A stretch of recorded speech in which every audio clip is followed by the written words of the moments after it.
बिहार के समाज और राजनीति से अपने आप को किनारे कर लिया और बिहार पीछे इतना पीछे चला गया है कि जैसे कुआं में से भारी सामान निकालने के बाद तो सब आदमी ताकत लगाएगा तब निकलेगा। किसी एक प्रशांत किशोर के बस का बात नहीं है, सारे लोग लगेंगे तो सुधार निश्चित होगा।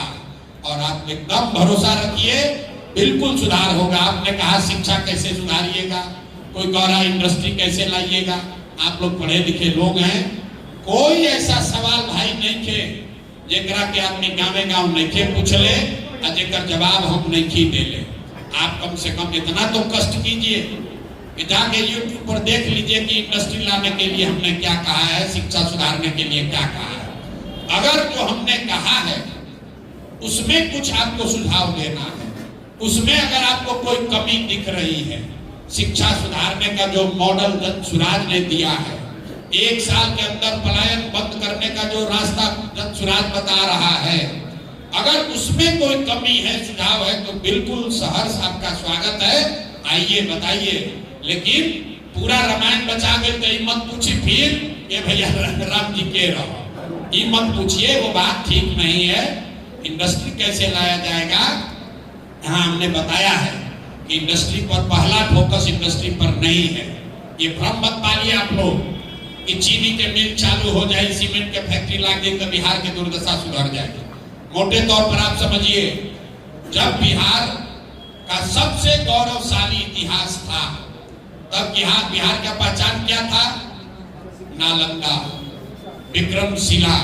जब बिहार ज्ञान की भूमि था तब देश का गौरव था। सीमेंट फैक्ट्री यहाँ नहीं थी तब यहाँ चीनी मिल नहीं चलता था। जब तक अगर बिहार के गौरवशाली इतिहास को वापस लाना है तो इसको फिर से ज्ञान का भूमि बनाकर ही आप वो गौरवशाली इतिहास ला सकते हैं। चीनी मिल, सीमेंट फैक्ट्रियां, चावल का हो, चीनी का हो, स्टील का हो, ये होना चाहिए, होगा, लेकिन उससे बिहार का गौरवशाली इतिहास वापस नहीं आएगा। जब तक आपके हमारे बच्चे पढ़ेंगे नहीं तब तक कुछ सुधरने वाला नहीं है। कोई नेता आ जाए, अभी जातीय जनगणना भइल 3 बरिस आदमी एक दूसरा के घर जोड़ता था, कोई जातीय जनगणना के पक्ष में बा, कोई विरोध में बा। लोग बताइए, इतना आदमी इधर बैठल बा, एक आदमी भी हाथ उठा के नहीं कह सकता है कि जातीय जनगणना के रिपोर्ट आपने पढ़ा है कि नहीं पढ़ा है। जे करैलस 500 करोड़ रुपया लगा के, उसने भी जातीय जनगणना नहीं पढ़ा। हम उसका एक आंकड़ा आपको देते हैं, 75 साल आजादी के बीत गई, खाली 3% से कम दलित समाज का लड़का ही आज बिहार में 12वीं पास करता है। 3%, 100 में 3 दलित परिवार के बच्चे ही बिहार में 12वीं पास करते हैं। 30-35 बरस से लड़ाई लागल बा सामाजिक न्याय के, तो सब एक आंकड़ा सुन ली, अति पिछड़ा समाज का 5% से कम लड़का ही आज 12वीं पास करता है। मुस्लिम समाज को देख लीजिए, MY कॉम्बिनेशन, 7% से कम मुस्लिम समाज का लड़का 12वीं पास करता है। सामान्य परिवार का भी 15-14%। पूरा बिहार में औसत निकालिएगा तो 10% से कम लड़के 12वीं पास करते हैं। और पूरा समाज लड़ाई में लागल बा कि आरक्षण तहरा ज्यादा मिली कि हमरा ज्यादा मिली। यही में सब पगलाई बा। 30 बरिस से गर्दन काटे खाते आदमी तैयार बना, नहीं भाई आरक्षण 10% तहार बढ़ी कि हमार कम होई, हम एनेक्सर 1 में रहो कि हम एनेक्सर 2 में रहो। अरे भाई, जब तू 12वीं नहीं को पास करो तो आरक्षण चाहे ऊपर से ले लो चाहे नीचे से ले लो, तहार नौकरी लागिए ना सके। कैसे लगेगा नौकरी? जब आपका बच्चा 12वीं नहीं पास कर रहा है तो आरक्षण कैसे ले लीजिएगा? दूसरी बीमारी है बिहार में देखी, सरकारी नौकरी के जहां जाए आदमी मारा मारी करो तो सरकारी नौकरी करे, भैया हमारा कहीं नौकरी दिलवा दी, ए भैया हमारा हाई नौकरी में सैलरी बढ़वा दी। नेता लोग भी वही जान रहा है तो कहता है भैया हम 5 लाख नौकरी दे दिए, कोई कह रहा हम 10 लाख दे दिए। आंकड़ा याद रखिए, पूरे बिहार में चपरासी से लेकर मुख्य सचिव तक, संविदा कर्मी इंक्लूडेड, सारा लोग के गिनती करब तो 23.25 लाख आदमी ही बिहार में सरकारी नौकरी करता। 78 साल में 23.25 लाख आदमी ही सरकारी नौकरी करता है। बिहार की आबादी का हुआ 1.97%, मतलब 2% आदमी सरकारी नौकरी क्या करता है, और 98% आदमी ना सरकारी नौकरी करता है ना आगे कभी कर सकता है। अब पूरा 100% समाज यही में लागल बा कि सरकारी नौकरी में आरक्षण के काम मिला 30 बरिस से। अरे भाई मंडल कमीशन आई, पूरा देश खाती आई, लोग आगे बढ़ गया भाई, जरा मिलत आरक्षण मिलो, जरा नहीं मिलत देखे मिलत। अब बिहार में आदमी झोटा झोटी कैले बाण, वही में मारा मारी लगैले बाण, केकर आरक्षण बढ़े केकर घटी, वही पर नेता अपन चल रहा बा सब। ए भाई तारा कब के अली एनेक्शन 2 से निकाल के एनेक्शन 1 में डाल दे, अब 2 करोड़ आदमी वोट दे दे। ए भाई कब के एनेक्शन 1 में बाड़ा, अब के तारा के एससी वाला बना दे। तो देख लो कभी जा 5 समाज के बेचारे लोग ईबीसी में थे, इनको नीतीश कुमार ने बना दिया एससी। राज्य सरकार को पावर नहीं है, राज्य सरकार को ये बदलने की पावर नहीं है। नीतीश कुमार कहा भैया जितना 5 समाज के लोग इसको एससी बना देंगे। अब ये जितना बेचारे 40 लाख फोकस 50 लाख वो सब लोग नीतीश कुमार के वोट दे देलस, ऊपर से रिजेक्ट हो गए, फिर आ गए ईबीसी में आ गए। अरे भाई इसी लड़ाई में लगे हुए नेता इसलिए ये कर पा रहा है क्योंकि समाज भी यही चाहता है। जैसे आदमी कहेगा ना कि लोभी के गांव में ठग भूखा नहीं मर सकता है, लोभी के गांव में ठग भूखा नहीं मर सकता है, वही हाल यहाँ के समाज का है। जब तक आप और हम नहीं सुधरिएगा तब तक नेता का सुधार का बात मत कीजिए।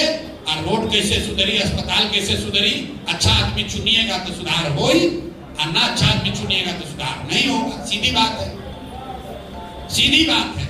अब 25 को लड़का कैसे सुधार, भैया हमारा चिंता 25 लड़के की नहीं है, हमारी चिंता 25-50 लड़कों की नहीं है, हमारी चिंता 2.5 करोड़ बच्चों की है जिसको पढ़ने का कोई उपाय यहाँ नहीं है।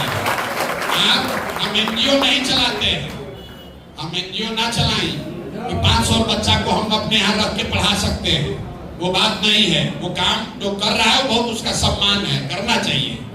लेकिन हम लोग जो प्रयास कर रहे हैं कि बिहार सरकार का इस साल शिक्षा का बजट कितना है, 77,000 करोड़।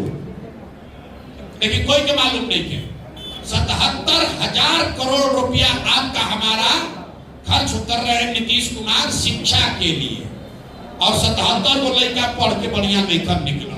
तो समाज को चिंता ये होनी चाहिए कि 77,000 करोड़ का इस्तेमाल कैसे अच्छा हो ताकि बच्चों की पढ़ाई सुधरे। 77 को 100 को 200 लड़का को सुधार के आप ये काम नहीं कर सकते हैं।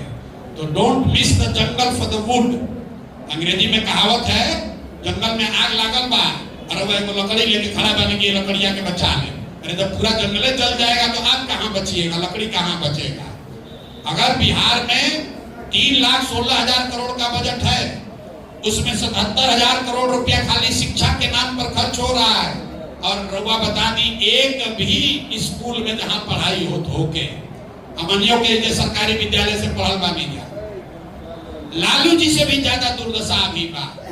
काहे कम से कम लालू जी के कोनो शिक्षा से लेवे देवे के ना रहे तो छोड़ दे रहे जो जरा करे करब, ना 1 रुपया खर्चा करब, ना हम सुधारब ना बिगाड़ब। तो जब रहे तो रहे इन नीतीश से सुधार करे 77,000 करोड़ रुपया 60,000 करोड़ रुपया हर साल खर्चों करत रहा। अब पूरा लूट मचा हुआ है ऊपर से लेके नीचे तक। कैसे सुधार होगा? हम लोगों ने शिक्षा का जो मॉडल दिया है, जो हम लोग बता रहे हैं कि भैया हर प्रखंड में दुनिया में स्कैंडिनेवियन कंट्री के अगर नाम सुन ले हो कि नॉर्वे, फिनलैंड, डेनमार्क, ये जो देश हैं जहां सबसे अच्छा प्राइमरी एजुकेशन की व्यवस्था है, उन लोगों ने बताया कि rather than taking school to every village, take rather than taking good school to every village, take children to the good school।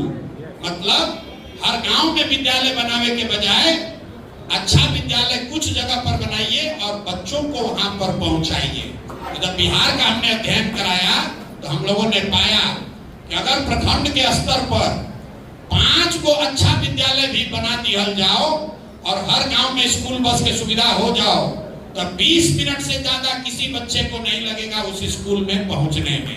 तो जब सुराज ये कह रहा है कि हम लोग अगले 10 वर्ष में इस देश का सबसे अच्छा स्कूल का व्यवस्था बनाना चाहते हैं। तो बनाने में 10 वर्ष लगेगा। हर प्रखंड में नेतरहाट के स्तर का कम से कम 10 विद्यालय बनाया जाए। नेतरहाट क्यों कह रहे हैं? इसलिए कि नेतरहाट सरकारी विद्यालय बिहार सरकार द्वारा चलाया जाता था और एक अकेले नेतरहाट से 1500 से ज्यादा IAS IPS बने हैं एक नेतरहाट विद्यालय से। आप अंदाजा लगाइए, अगर हर प्रखंड में 10 बन जाए तो बिहार का कायाकल्प हो जाएगा। लेकिन अगर 10 बनाना है तो उसके लिए 10 वर्ष लगेगा। क्यों लगेगा? क्योंकि हर साल